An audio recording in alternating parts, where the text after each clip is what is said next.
what President Trump's team wants from the rest of the world. While substantial confusion remains over the White House's objectives, a clearer picture of trade talks is starting to emerge.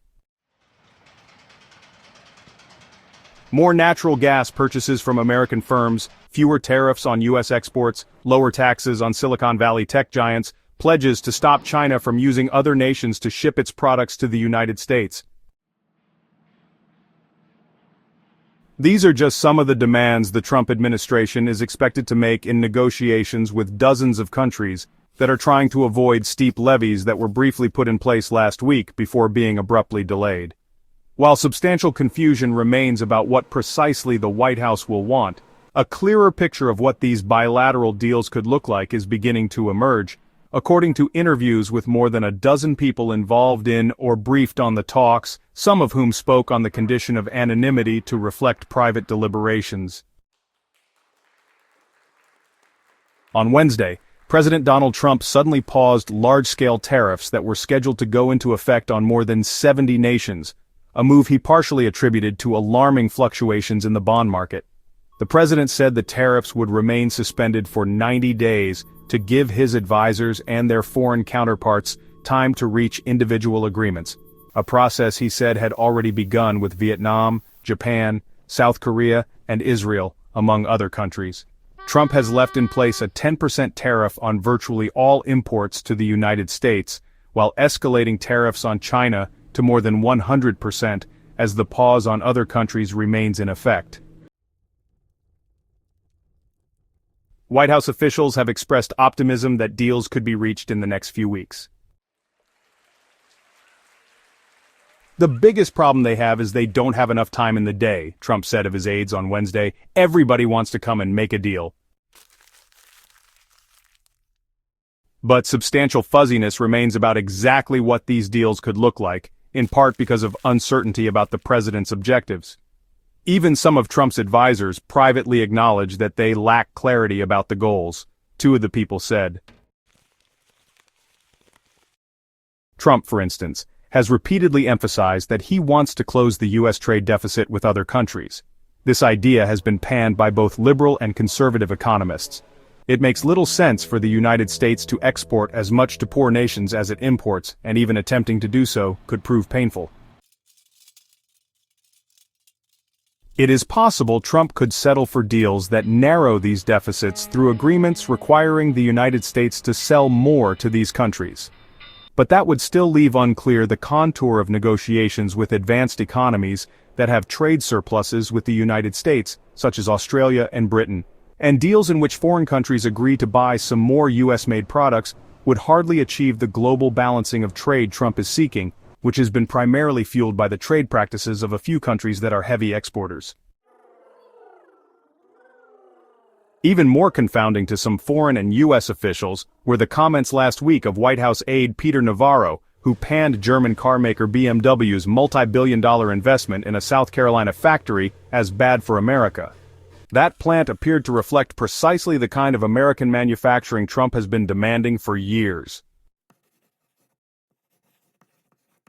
We have no idea what they want from other countries, and worse is that other countries don't know what Trump wants from them, said Doug Holtz-Eakin, president of the American Action Forum, a center-right think tank that has been skeptical of Trump's tariffs.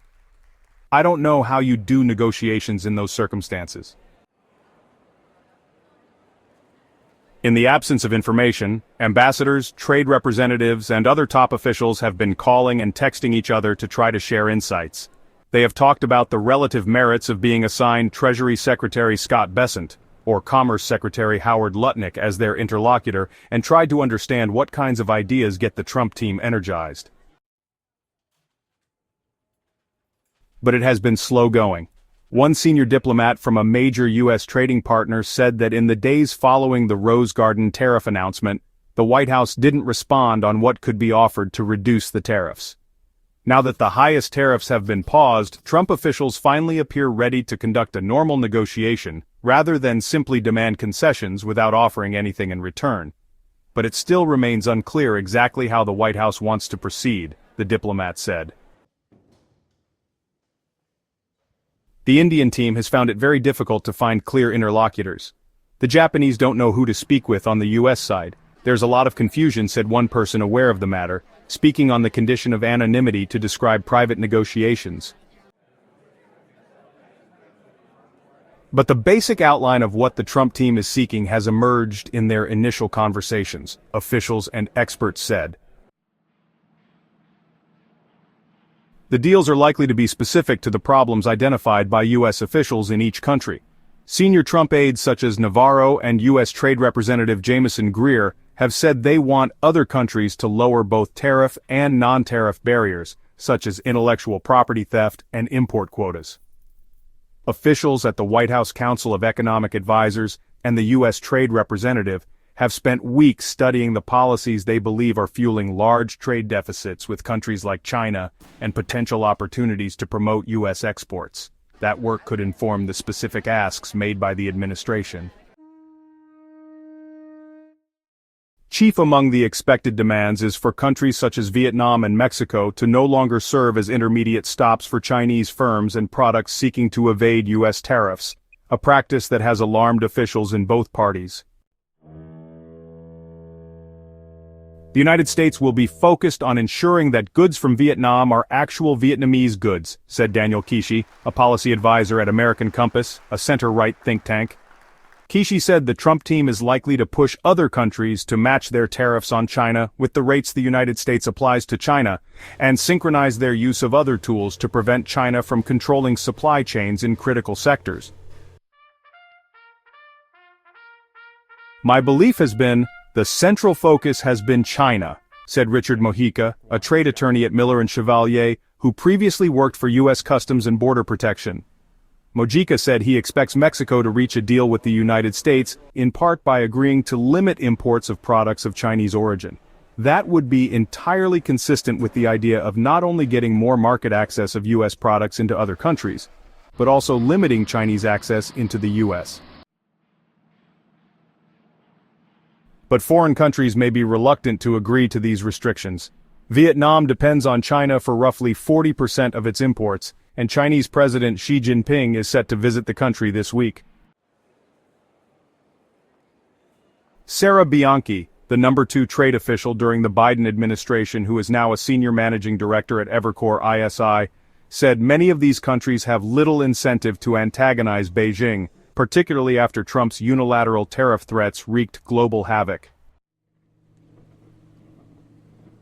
A lot of countries, particularly those in Asia, have economies that are extremely intertwined with China, Bianchi said. They are not looking to team up with the U.S. to explicitly counter China, particularly after undergoing a profound policy shock caused by the U.S. Deals could be easier if Trump is content to replicate the pattern he established during his first term. In 2019, China agreed to buy more U.S. goods as part of a deal to lift tariffs, although Trump later complained that Beijing never followed through. Two people briefed on the administration's thinking said deals are likely to include a range of commitments to benefit specific domestic industries. The Japanese, for instance, may be encouraged to commit to buy large amounts of natural gas produced in the United States. Europe has taxes and regulations on internet giants and restrictions on beef imports that could be subject to negotiation. Since Europe and the United States have largely already dropped tariffs on each other's imports, trade deals must address non-tariff barriers. U.S. farmers, bludgeoned by the trade war thus far, could also stand to benefit from country-specific deals, particularly if European countries are willing to relax restrictions on some American agricultural exports. Some trade experts doubt that these industry-specific deals would do much to return the United States to the glory of its manufacturing prowess. But with the bond market continuing to fluctuate even after the tariff pause, the president may feel he has to cut narrower deals rather than let disruptive import duties on dozens of countries snap back into effect. Foreign countries may deploy their own countermeasures as well, particularly if they're willing to dump their holdings of U.S. treasuries. And Trump has already demonstrated a willingness to back down in the face of financial market volatility, which could weaken the U.S. position.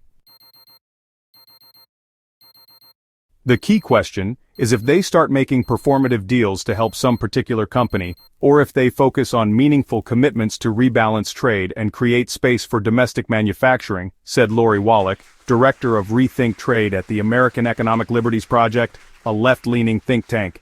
If the plan is just to have Europe get rid of its tech privacy policies and allow us to send them our beef, that has nothing to do with reducing the chronic U.S. trade deficit with the world.